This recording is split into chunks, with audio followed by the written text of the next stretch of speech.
ओम नमो भगवते वासुदेवाय। नमस्कार दोस्तों, स्वागत है आप सभी का हमारे चैनल भक्ति ज्ञान में। दोस्तों, आज मैं आपको कार्तिक मास महात्म के 25वें अध्याय की कथा सुना रहा हूँ। श्री कृष्ण बोले, हे प्यारी, ऐसे उनकी वाणी को सुनकर विष्णु विस्मित होकर राजा पृथु ने नारद को आदर पूर्वक पूजन करके विदा कर दिया। इसलिए मास, कार्तिक और एकादशी ये तीनों व्रत मुझको बहुत प्रिय है। वृक्षों में तुलसी, महीनों में कार्तिक, तिथियों में एकादशी और तीर्थों में द्वारका मुझको प्रिय है।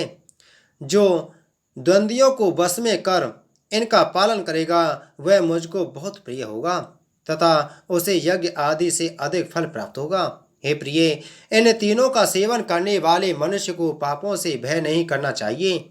मेरे आशीर्वाद से उनके सभी पाप दूर हो जाते हैं। सत्यभामा बोली, हे नाथ, आपने जो कहा कि दूसरे के दिए आधे पुण्य से केला तर गई, सो यह आश्चर्य है। इस कार्तिक का ऐसा प्रभाव है, आपको इतना प्रिय है, जिसके करने से पति से बैर करना इत्यादि पाप कार्तिक स्नान से तर जाते हैं। हे भगवान, बताइए, पराया किया पुण्य देने से मिल जाता है या बिना दिए ही प्राप्त हो जाता है? कृष्ण बोले, बिना दिए हुए पुण्य और पाप किस प्रकार से मिलते हैं, सो तुम सुनो। सतयुग, त्रेता और द्वापर में देश, गांव और कुलों का किया हुआ पाप पुण्य मिलता है और कलयुग में करने वाला ही फल भोगता है। संसर्ग न करने पर इस प्रकार पाप पुण्य मिलते हैं और संसर्ग से जैसे पुण्य पाप दूसरों को मिलते हैं, सो सुनो। एक जगह बैठने से, विषय करने, विवाह संबंध से, एक पात्र में खाने से मनुष्य को पुण्य पाप का आधा आधा फल प्राप्त होता है। पढ़ने से, यज्ञ कराने से, एक पंक्ति में भोजन से मनुष्य परोक्ष में पाप और पुण्य के चौथाई फल को प्राप्त होता है।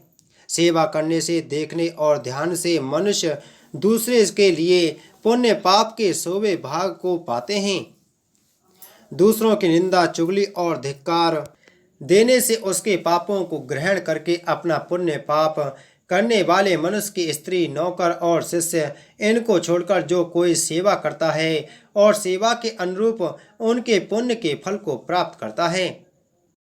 एक पंक्ति में भोजन करने वाले मनुष्यों में जो पंक्ति भेद करता है, उसके पुण्य के छठे अंश का उल्लंघन किया पुरुष ग्रहण करता है। स्नान, संध्या आदि करते समय जो दूसरे को छूने अथवा बात करे तो अपने पुण्य के छठे अंश को देता है। धर्मार्थ, जो पुरुष दूसरे से धन मांगता है उसका फल धन देने वाले को मिलता है। पराया धन लेकर पुण्य करने वाला पापी और धनी को पुण्य का फल मिलता है। जो मनुष्य दूसरे के ऋण को चुकाए बिना मर जाता है, तब वह धनी अपने धन के अनुसार उसके पुण्य को ले लेता है। जो आदमी शिक्षा देता है, सलाह लेता है, सामग्री देता है और प्रेरणा करता है, वह पुण्य पाप के छठे अंश को प्राप्त करता है। प्रजा के पुण्य पाप के छठे अंश को राजा प्राप्त पाता है। उसी तरह शिष्य का गुरु, स्त्री का पति, पुत्र का पिता पाता है। यदि पति के अनुकूल रहते और उसके मन को प्रसन्न करने वाली स्त्री अपने पति के पुण्य का आधा भाग लेती है, जो पुण्यात्मा प्राय हाथ से दान करता है, नौकर और पुत्र को छोड़कर करने वाला छठे अंश को प्राप्त होता है।